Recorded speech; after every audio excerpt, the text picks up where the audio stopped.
So welcome everyone to the Vernissage of McGilliana, 200 years of student life. My name is Jacquelyn Sundberg and I work with the ROAAr collections. And it really is a pleasure to be able to celebrate something and to celebrate student life through this new virtual exhibition and also the physical exhibition that is on display in the McLennan Library building lobby. This is the second event in our New and Newsworthy series. Guest speakers from Montreal, McGill, and beyond give us headlines on what is new at ROAAr, what is newsworthy in research fueled by the ROAAR collections. And we are pleased to say that this event has been awarded a Gold Sustainable Event certification by the McGill Sustainable Events Program, which is run by the McGill Office of Sustainability. Many of us are in Montreal. I am actually on campus today, downtown Montreal, looking out the window at a bit of blue sky peeking through the clouds. And we are celebrating 200 years of life for students here at McGill. We want to acknowledge that the downtown campus where I am today is situated on traditional territory of the Haudenosaunee and Anishinaabe nations. And this site has long served as a place of meeting and exchange amongst nations. We recognize and respect those nations as the traditional stewards of the lands and waters on which McGill stands today. McGill students have had the privilege of continuing that tradition of exchanging ideas for the past 200 years, and we're honored to continue it today, even more so when we have digital events like this one that let us bring people together from all over. So let me introduce today's speakers and the order of events. First up is going to be Yves Lapointe, the University Archivist, and he's going to give us introductions and a bit about a bicentennial birthday for McGill. And we're going to hear from the curator of this exhibition, Aeron MacHattie. And then after that, we'll hear a little bit actually from me about a project that we worked on, Aeron and I worked on together while she was curating this exhibition. And that's tied into our student life celebration. And finally, we'll open everything up for questions and discussion with you. So I'm going to pass it over now to Yves. I'm going to stop share and you can take it away. Thank you, Jacquelyn. Good evening, all. My name is Yves Lapointe. I am Director of Archives and University Archivist here at McGill University. I'm delighted to welcome you all here this evening to celebrate McGill University's bicentennial.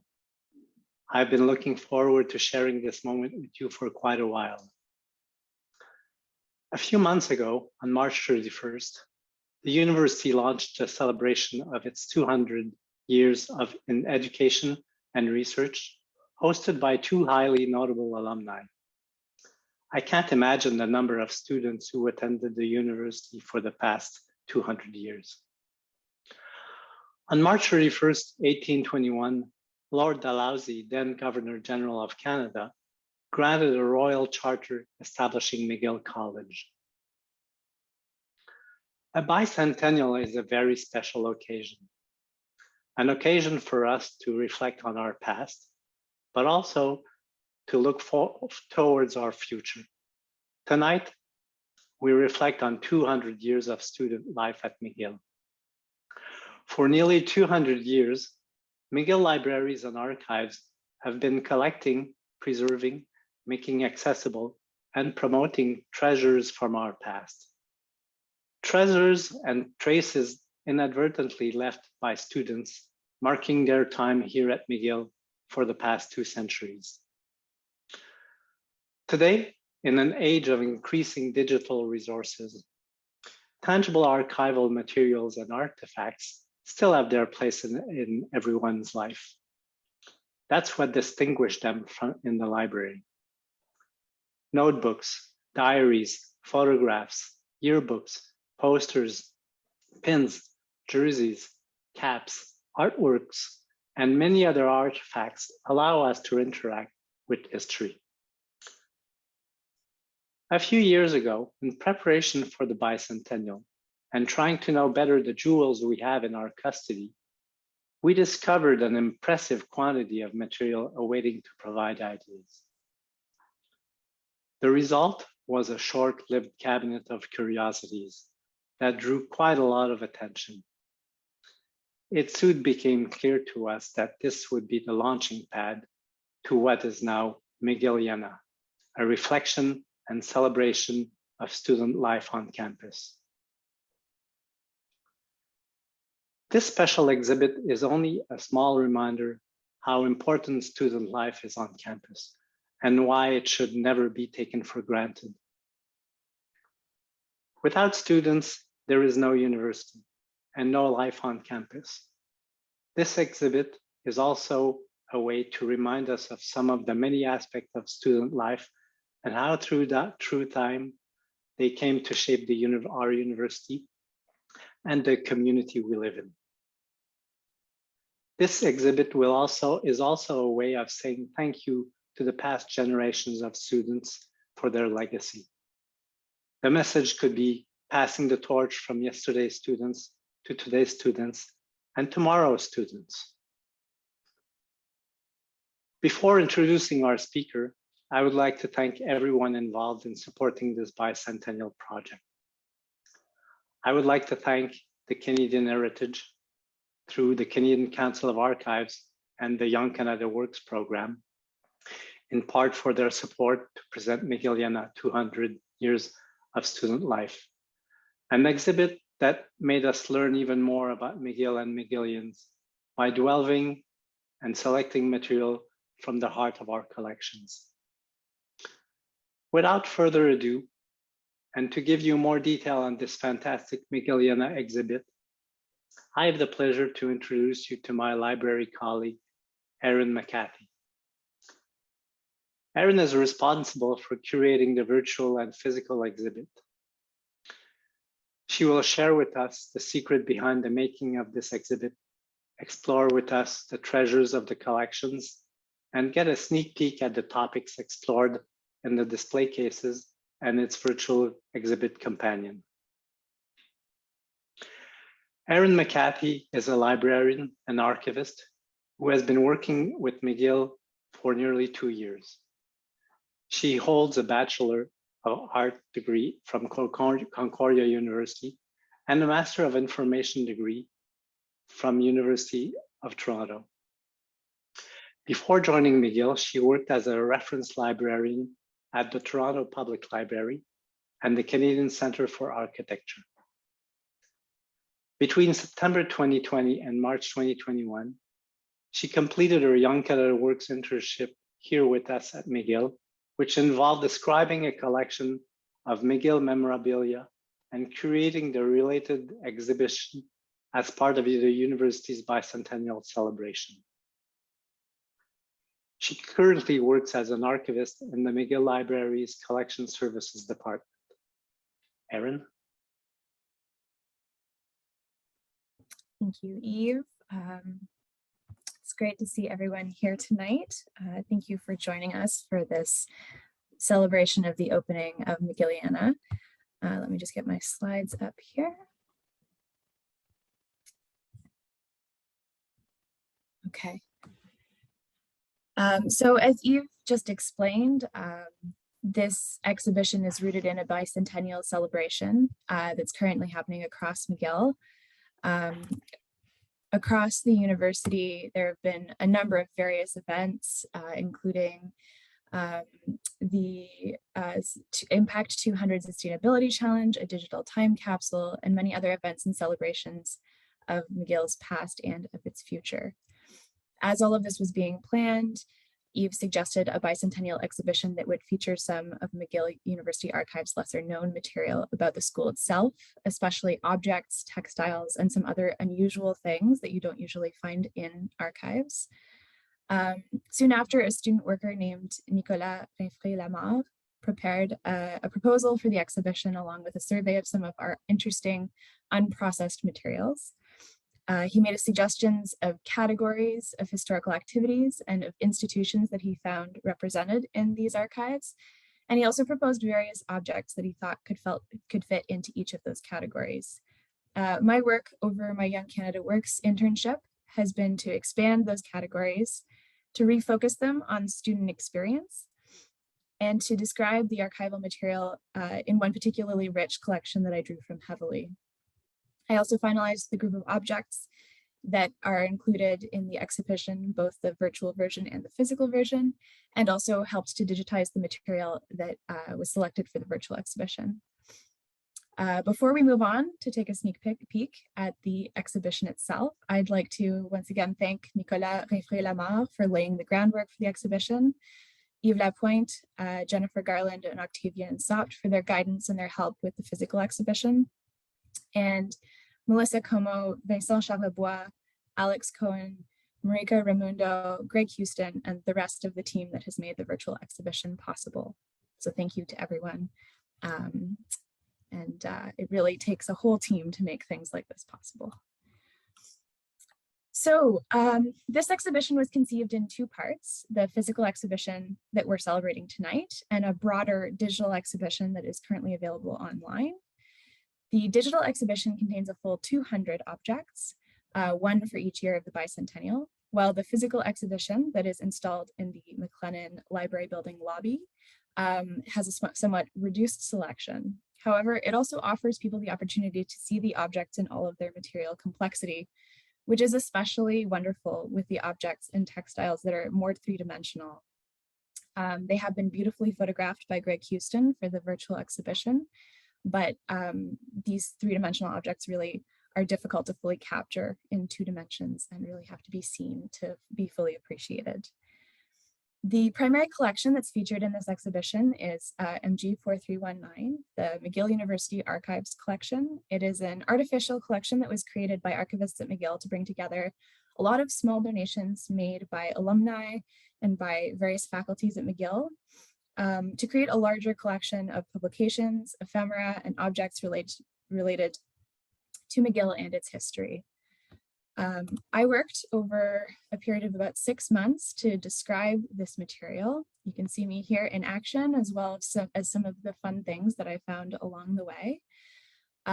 Throughout this process, I was frequently delighted by the experience of opening up a box, unwrapping a set of treasures, and then feeling transported to a completely other time. I love to imagine the life that each object had before it made its way to the archives. Like a McGill pennant that is displayed proudly on a family room wall, a women's union handbook that sat on a shelf at a Royal Victoria College dorm room, a lighter presented to a hockey coach by his team. I also love to imagine the people who used these objects and what their lives might have been like. So it seemed fitting to make the exhibition centered around the experience of students, since the vast majority of the objects in the exhibition were created by students or owned by them or loved by them. I myself was only briefly a McGill student. I completed a 1-year graduate certificate at the Faculty of Information a couple of years ago, but as a Montrealer, I have spent a lot of time in and around McGill spaces, and I've had the unique experience of haunting a mostly empty campus over the course of the pandemic. My hope is that these 2 parallel exhibitions will give you too a sense of stepping through a door to the past, of inhabiting a different time at McGill, maybe to a time when you yourself were a student, to a time long before that, or perhaps to a more recent past. In order to capture student experience as fully as possible, we selected a set of categories following Nicolas' suggestion. In the end, we settled on 10, which we felt would neatly contain the 200 items that we wanted to include. And we selected 200 because we wanted to both represent the broadest picture of student life possible, and also to offer a kind of material representation of how many 200 years is, because 200 is a lot and it's easy to forget that it is. In the end, we chose the following categories: academics, activism, athletics, arts, campus, convocation, leisure, military, social events, and student organizations. I do encourage you all to visit the virtual exhibition to see all 200 objects. However, for the physical component of the exhibition, with only 3 display cases, we needed to be a little bit more selective.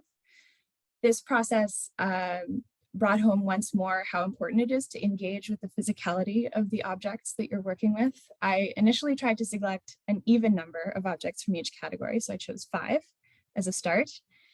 And even though I myself had described and measured all of these objects over time, I was surprised at how differently each object inhabited space Many objects were smaller or larger than I remembered, and my first trial layouts were wildly imbalanced. The student organizations category includes a large woolly sweater that took up a lot of space and filled things out nicely, while the handful of medals that I'd selected for the athletics category looked kind of sad and puny all by themselves. The process of matching categories together in each case and balancing out the space was a true pleasure. I really love the way that the objects interact with each other and form a dialogue. There are football tickets next to a rugby champions cap. There are photos of students sitting in dorm rooms next to Stephen Leacock's tract on the need for student housing. And in the end, after fine tuning, we ended up with the following groupings of categories in the cases. So the first case combines academics, convocation, athletics, and military. These are all fairly common themes that you come across when celebrating the history of McGill. And in this case, you'll find medals won for academic achievements, along with those won by track champions. It includes a hood worn for a convocation ceremony, as well as pins worn by soldiers from McGill's contingents in the World Wars. Beside these tokens of honor, you'll also find odds and ends, a convocation seating chart, library cards, tickets for football games, and a military officer's water bottle. I find it really fascinating the way that these mundane objects make the kind of high-minded themes of academic glory, graduation, war, and sport suddenly feel much more grounded and real. The second case contains items from the activism, arts, and student organizations categories. Personally, I found these categories to be some of the most exciting. One of the most invigorating parts of being a student is finding community with like-minded peers, whether you're looking to enact social and political change, whether you want to create beautiful things or beautiful experiences, or just to find kinship with people who share your culture and your passions. This set of categories is one where I found actually the greatest diversity of voices, something that is sometimes difficult to find in archives, institutions that traditionally have collected material that reflect those in power, who are historically white and predominantly male. But here you find posters advertising student government candidates. You have yearbooks with photos of political demonstrations and tickets and programs from theater productions. This case is just vibrant with student brilliance and achievement. The third and final case is dedicated to social events, campus, and leisure. While the social events category is devoted more to formal occasions like faculty dinners, reunions, and formal balls, my hope is that the campus and leisure categories offer a more intimate and less institutional view of student experience. The campus category focuses on the spaces that students inhabit and the way that they've changed over time through maps, photos, and postcards. On the other hand, leisure pays tribute to a myriad of hobbies, rituals, and shenanigans that fill students' time between the hours dedicated to work and study. It includes objects that range from a handmade pillow sham, which you can see on this screen, to a very informative book about recreational drug use. I hope that these give you a sense of the huge range of social experiences that students have had over the years, from quiet time spent in dorms together to huge formal once-in-a-lifetime occasions. So in addition to showing you the cases, I also wanted to introduce you to a few of the really beautiful objects that I loved the most, with a little more historical background on each of them. So this is the first and possibly my favorite. It is a Canadian Intercollegiate Rugby Football Union Champions cap from 1906.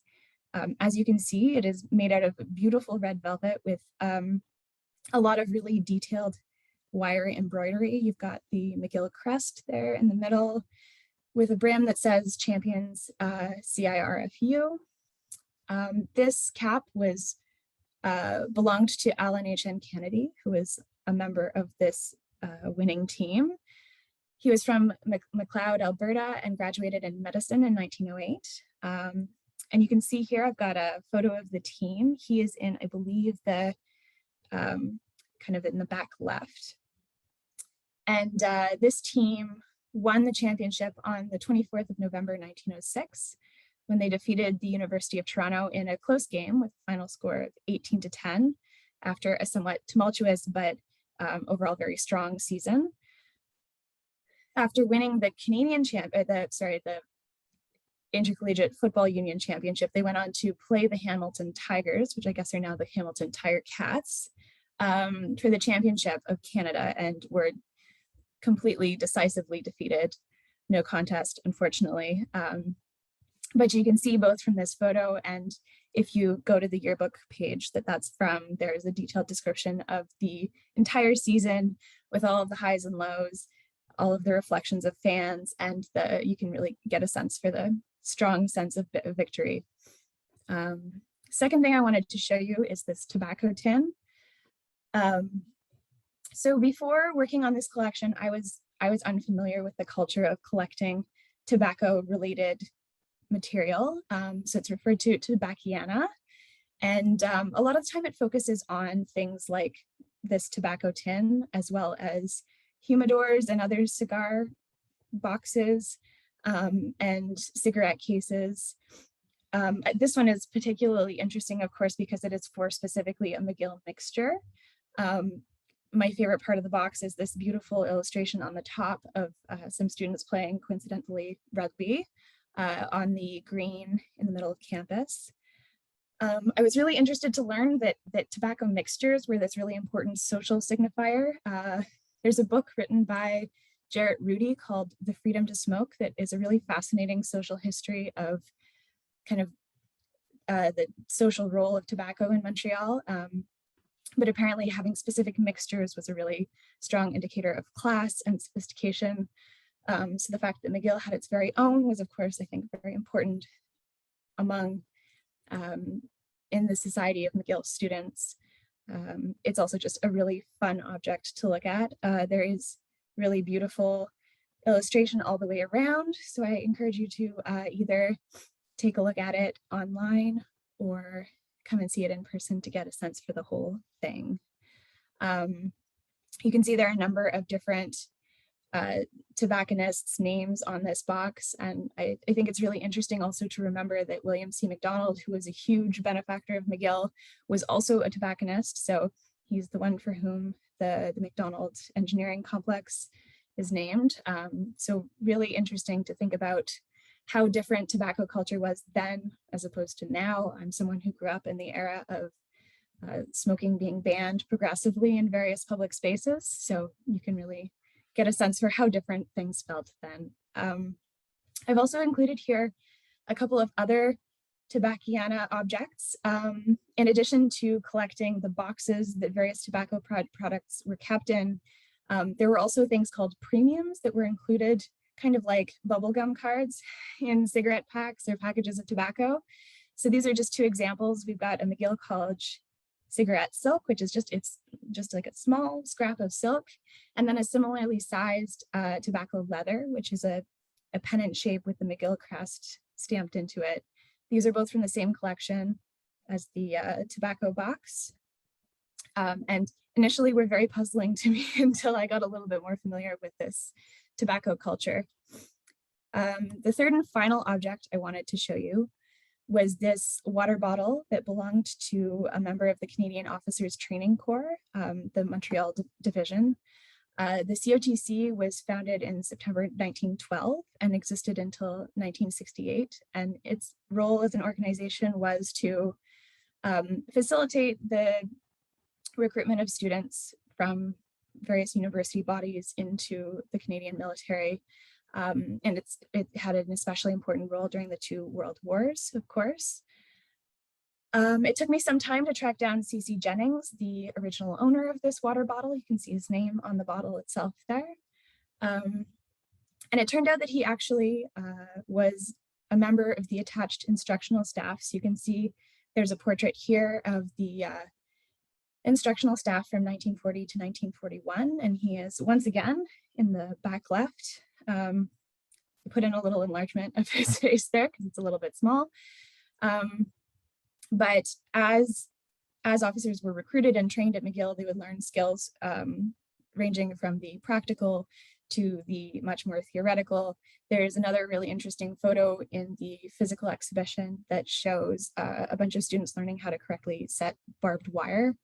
But I think once again, as I said before, something like this water bottle that to me looks kind of like an ST bottle that you would buy at the Depth these days, really roots the experience of being a soldier or training soldiers at a time when there was so much uncertainty and conflict in the world, and connecting it to a really physical experience that I myself have shared, which is drinking out of a glass bottle. So in conclusion, please do come to visit these exhibitions to see more of these treasures. This is really just scratching the surface. I'll add an additional plug for the digital exhibition, which in addition to showing you more of these objects, also has links to our archival collections catalog, which has more detailed descriptions for each of these objects, and also has many more digitized objects that you can explore. For example, for the three-dimensional objects, there are photographs taken from multiple angles. Also for multi-page objects, like there's a really beautiful scrapbook for the McGill Theater Associations that has programs and photographs. And things like this have the entire things digitized, so you're not restricted to the spread or particular page that I thought was interesting. You can explore it yourself and read through. There's a really fascinating set of McGill Handicraft books that I didn't manage to get to today, but they have everything from how to tie a fishing fly to how to carve small animals out of wood. It's a really fascinating series that was created out of the McDonald campus, continuing education department in the kind of 80s. There's a lot of really beautiful stuff to discover. So I do encourage you to explore both in person and online. And I hope that you enjoy. So now I'm going to turn things over to my colleague Jacquelyn, who will talk to you a bit about a game that we had an opportunity to work on together that also focuses on the lives of students at McGill. Thanks, Aeron. It really was a privilege and a pleasure to work with Aeron in developing this game. She was working on this at the same time as she was working on processing the film that is the backbone of the exhibition that she just told you about. And we worked together on a digital game project, which is another way that you can explore the student experience and step back through a time machine, as it were. What you see on screen here is Quiz That So. It's the third game that our library team created, and we took a new tack and used a new format. It's a quiz show, 1950s era quiz show based on McGill history and archives, hosted by your friendly Max McMartlet that you see on screen here. And he introduces players to McGill spaces, alumni, faculty and students whose stories are less well known and so often under-celebrated. Archival records were the building blocks of this game, which features some of the same things that you'll see in the display cases and the McGilliana virtual exhibition. On the left here, you can see a pin from the McGill 1950 Winter Carnival, which at the time was a very big deal. And we have actually a fairly substantial holdings of records from those carnival years.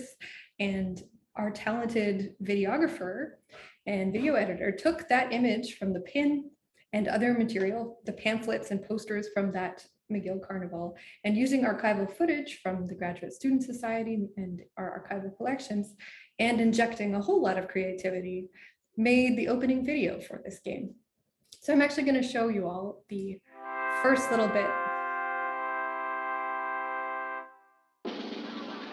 Live from Quebec, it's Quiz That So, presented by McGill University. Sports, sites, socials, and all the best McGill has to offer. You've been personally chosen to play amongst the best. Look at them go. They're all here to see you play, and it begins right here, right now at Quiz That So. Please welcome your host, Max McMartlet. Good day, folks. I'm your host, Max McMartlet, and welcome to Quiz That So, a game to test your wits. The challenge is, how well do you know McGill's history, and can you spot fact from fiction? This trivia game will test your skills, but before we play, you've got to learn the rules. It's how we do things around here. So, folks, before you can play, you've got to assemble your trivia team. That's right. So there's Max giving you an intro to the game concept. And what we did was build puzzles and challenges and things out of archival records and the stories that we managed to dig out of the yearbooks and our archival collections. So next up here. So one of the crossovers that you'll see in both the exhibition and the game is library cards. As players explore the game environment, which we built using 360-degree photospheres of various places on campus and library buildings, the players actually get to hunt for and find hidden Easter eggs and puzzles to unlock their trivia teammates. And one of those puzzles, or one of those Easter eggs rather, is library cards, which you see on the left there, from the 1873 to 74 session and 1891. So a little older than the ones that you'll see in the McLennan lobby if you manage to come in and see the exhibition in person. I believe the ones in the lobby cases were possibly from the 80s, although my photo is too zoomed out to be able to tell, but maybe Aeron can chime in later on and tell us what year those are from. But yeah, we were able to do more digging and research for this game, thanks in part to the research work and the processing that Aeron was doing. We were able to look back through our yearbooks and the collections and find little known and under-celebrated stories from McGill's past. So on the left here, you can see these are the game cards that we created for these these alumni and students. And on the left there, you can see Beryl Dickinson Dash. And she, who grew up down the hill from here in St. Henri, and she made headlines and earned a lot of fan mail for breaking records as the first Black woman to win a pageant of that nature at the time when she became Carnival Queen in 1949. In the center there, you can see Dr. Phil Edwards, who is a medical doctor and earned the nickname Man of Bronze with 5 Olympic medals to his name. He captained McGill's track team and represented Canada at the Olympics. And at right, you can see Barbara Althea Jones, who was a professor in genetics and botany at McGill in the 1960s. She was also a poet, an activist, and wrote frequently about race. These and others like them are the stories that we researched for Game 3, for Quiz That So. Stories of people of color, Indigenous people, and the people who are trailblazers in their fields. All were outstanding, and their work is a legacy for students today. For players of the game, once they find their teammates and unlock their knowledge, they learn more about these characters' stories, and then they get to draw on their wisdom and expertise for a trivia challenge. So we drew characters from different fields of study, different decades, and even centuries, and we brought their stories together in a collaborative gameplay environment. As they collect their trivia teammates' cards, they explore the spaces on campus, as I mentioned, in 360 photosphere environments. It's an immersive way to explore student life, experiences, and spaces. On screen here, you can see the main hall of the Redpath Museum. And in fact, right now, while the museum's doors remain closed because of COVID-19, this game and other 360 tours are actually the only way that you can explore some campus spaces at the moment. So I do invite all of you to explore the stories of McGill students and student life through a possible historical portal and game experience with Quiz That So. It's built out of archival artifacts and stories researched by Aeron and our team in the last year. We invite you to get to know some of the people who walked here before you and learn the impact that the extraordinary individuals had. With Quiz That So, you might just have some fun along the way. And with that, I'm going to open it up to questions from the crowd. We want to hear what your thoughts are and what inspirations these images and artifacts have had for you. So I'm going to stop sharing my screen. And I think I'm going to get the ball rolling with a question for Aeron regarding that. First, what era is the tobacco tin from? So it said undated on the slide because I wasn't able to narrow down the particular tobacconists or like that particular mixture. But I believe it's from like that type of tin dates from like kind of the late 19th century, early 20th century, so probably early 1900s-ish. Early 1900s. And I will say, everyone, if you have questions, put them in the Zoom chat, and we will.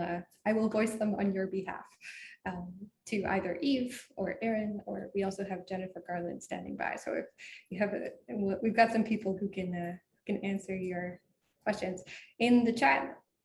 We have a likely answer that the tin is likely from the 1880s. That's great. It's an interesting.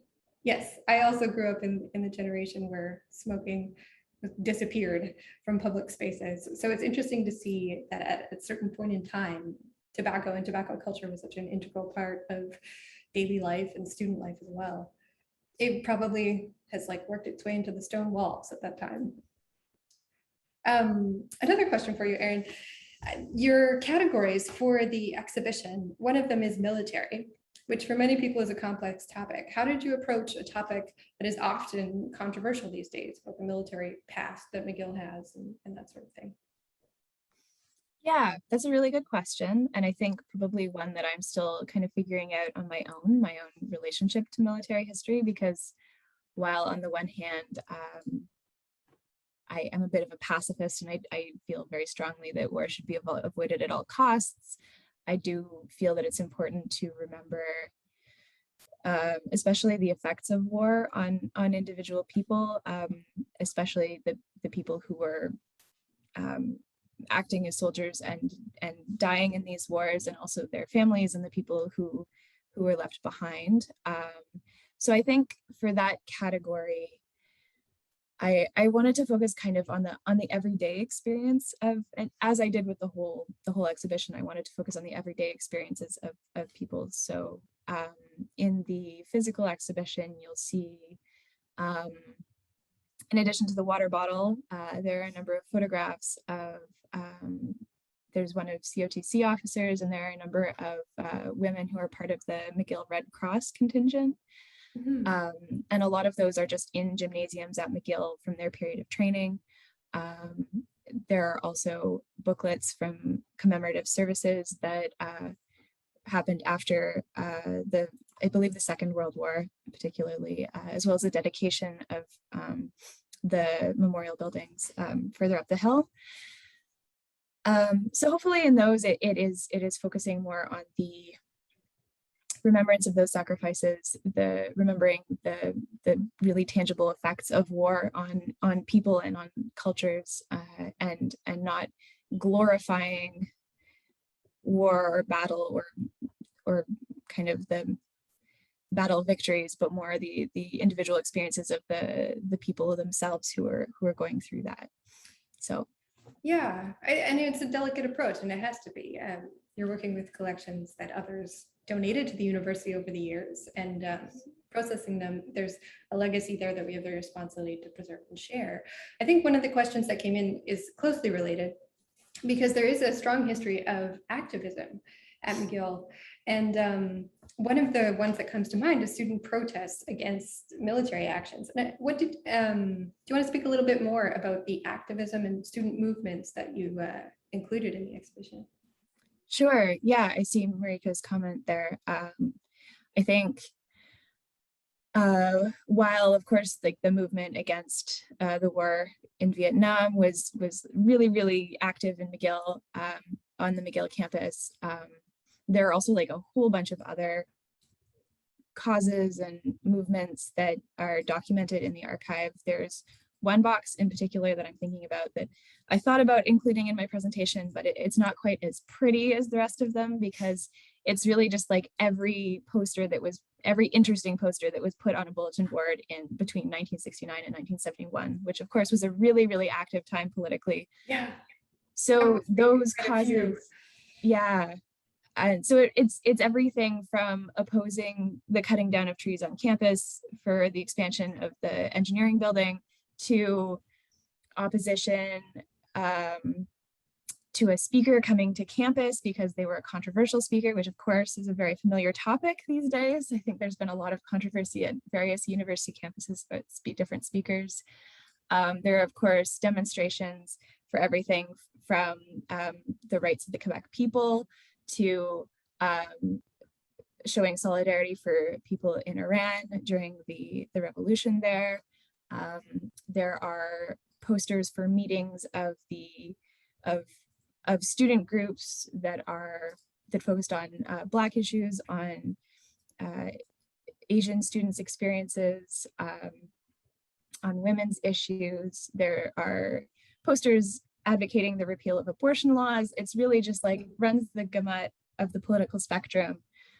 There's one really interesting one in particular that was talking about an environmental activist who people were accusing of being fascist. So it was like, it was really interesting because it really ran the political spectrum from left, which is, I think, we think often of university campuses as being predominantly left leaning. But there were also some that struck me as like broader in political identity.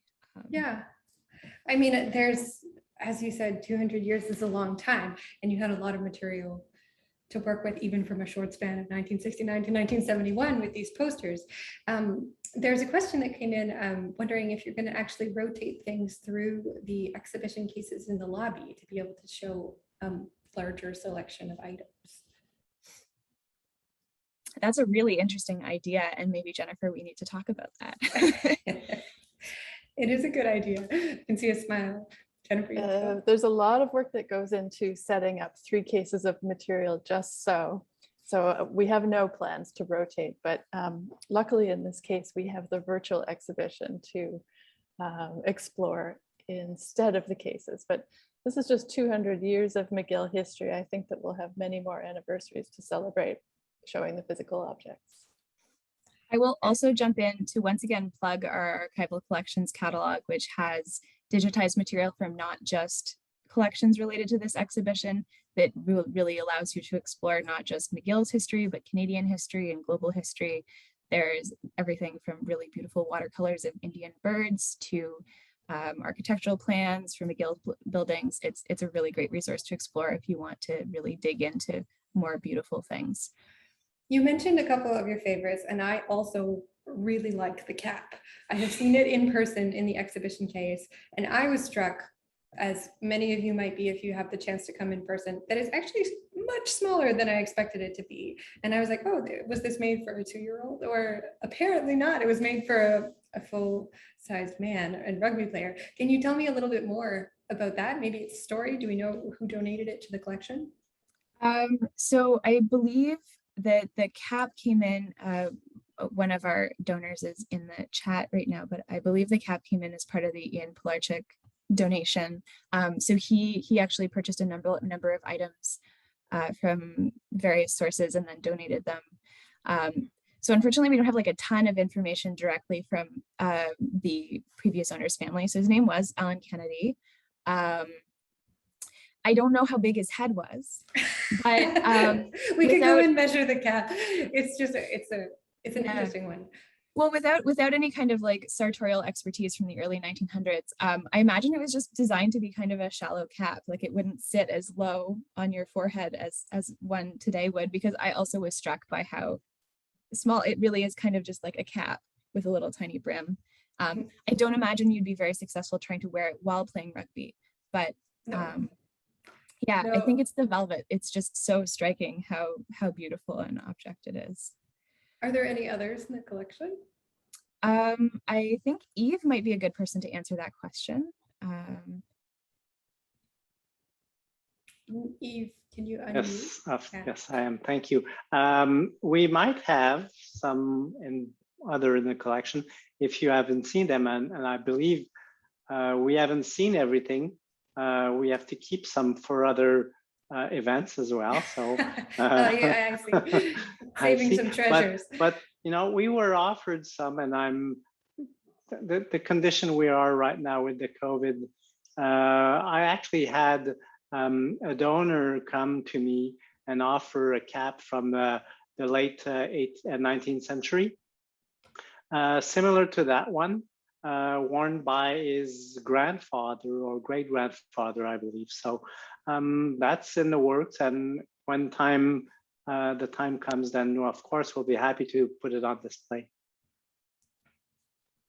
Late 1800s. I think we'll have to look into, as you said, Aeron, sartorial history, so we can put these things into a complete outfit. I have another question. I always find the textile history of things very interesting. And I did notice in some of the photos that there are sweaters and other things. You mentioned in your opening comments that that a lot of these were things not usually found in archives. Can you kind of expand on that? What are some of the things that are not usually found in archives that might have seen the light of day in this exhibition? So I said not usually found in archives, but I think the reality is actually that archives end up with a lot of strange odds and ends. I think it's maybe more accurate to say that it's not something that you would expect to find in an archive, that archives are usually traditionally like banker boxes full of folders that then have textual documents on paper. But I think the reality is that archives are more than that and have always been more than that, but are increasingly looking at preserving different kinds of things. I think definitely this exhibition really just scratches the surface of the kinds of interesting objects that McGill has. There are microscopes, there are flags, there are hockey sticks and lacrosse sticks, there are jerseys, there are uniforms from the McGill Normal School. It's really a huge range of different things. I think there is a kind of a moment of surprise because a lot of those objects are things that you would think more to find in a museum, like the McCord Museum, which of course has a really, really rich textile collection. But the reality is that because of the way that things arrive in archives, sometimes you'll get a bunch of textual documents with a trophy and a medal and a sweater, so it all kind of comes in together. And so in order to maintain the integrity of the relationships between those things, it's a good idea to keep them together. It does pose some challenges in terms of storage sometimes, because you want to make sure that these unusual things are kept safe. And so you can't put a sweater in a folder in a banker box. It needs to be stored differently. So I think those are challenges that Yves and Jennifer are both sensitive to. Yeah, so that, I mean, is a rambly answer to your question, but I think I'm always surprised in every institution that I've worked at, whether in a librarian capacity or an archivist capacity, that there are always a lot of unusual things that you wouldn't expect to find there that are always delightful and have a lot to say. So the unusual things happen to catch my attention. I mean, all of us are kind of the same. We get caught by the curiosities. And it takes us a healthy level of curiosity to be fascinated by the paper records. So on that note, how did you allow your curiosity and your interest to shape this exhibition? How did you decide what to include, for instance, in those lobby cases? I point this way, I apologize, because for me, the lobby cases are out the door that way. So yeah, how did you choose what to include and then also what to exclude? A very interesting question. I think if I'm being honest, of course, like a lot of it has to do with my personal taste and my personal interests, but that's kind of one of the roles that the different categories served, was to make sure that it was a somewhat balanced representation of the different elements of student life. And so because I had a quota of 20 objects for each category, or fewer for in the case of the physical exhibition, that kind of forced me to be to really look for different things in each of the categories. I had a very different experience than a lot of curators do, because I was processing a lot of material and describing it as I was thinking about the exhibition. So I had the advantage of getting to look at things firsthand a lot of the time, and I took a lot of reference photos. So I had this huge file of folders and kept going through and thinking like, oh, this one's really interesting and this one's interesting.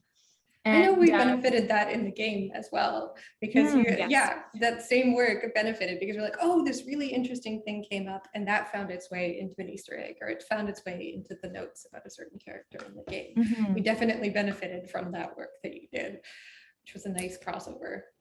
Yeah, and I mean, I'm hopeful that the things that I am intrigued by will be interesting to other people as well. But of course, something that I might overlook might have just like the most interesting significance to somebody else with a different experience or a different background than I do. I did also have a kind of a more objective rating system where I assigned a rating to each object based on its visual appeal and its condition.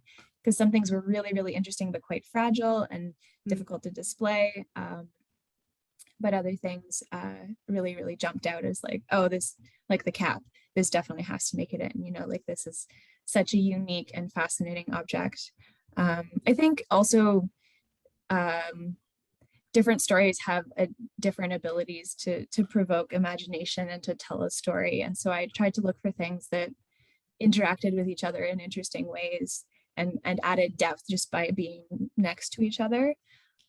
So hopefully that comes across. I think that it was a really difficult task. The collection, just the one collection that I described, was really, really big. It had, in addition to all of the textual material and photos, it had over 100 just objects in it. So it was really hard to kind of narrow things down. I suppose the difficulty with objects is that each one is unique. You can't really use a standard description for a glass water bottle inscribed with a metal lid. So it's an interesting, probably, exercise in description to do 100 unique objects rather than like a series of folders or minutes or something like this. Yeah, and it is a bit different, and maybe Yves can speak to this as well, but it is a different approach in terms of description. It's kind of closer to the kind of description that you get in a museum collection, because you are describing individual things rather than aggregates, which you're usually focusing on in archives. So instead of, describing a file that has 25 different textual documents in it, it is really just focusing on that one object and all of its physical characteristics and trying to capture all of that, rather than just, coming up, either transcribing a title from a larger document or trying to describe a whole bunch of different things. It was a really interesting experience though, because the process of description really gets you to focus on an object in a particular way when you have to find a date and find dimensions and then have a clear enough sense of what exactly you're looking at, because I definitely didn't always know what I was looking at. And there are a few things that there was a really interesting medal that provoked a kind of departmental wide questioning of what it was. It was like a medallion kind of that big with a date on it, and then a leather loop with a little like a little belt hook. And then it turned out there were a number of other ones in the collection. There were a couple of other ones donated since I did the descriptive work. And has the team reached a consensus? In my last conversation with Chris Lyons, he believes that they were given out at the 1821 centennial celebration to graduates of different years. So somebody who graduated in 1911 would get a 1911 medallion. Somebody who graduated in 1913 would get a 1913 one. And I believe they're watch fobs. So I believe you would attach it to your pocket watch, and then you would get to whip it out and show everyone that you were a graduate of McGill in 1911. But yeah, absolutely no idea. I had absolutely no idea what it was when I first found it. And that was a really interesting process. Yeah, I mean, it's treasures in the archives. Yves used the phrase a cabinet of curiosities, and I think that this phone is truly one of those.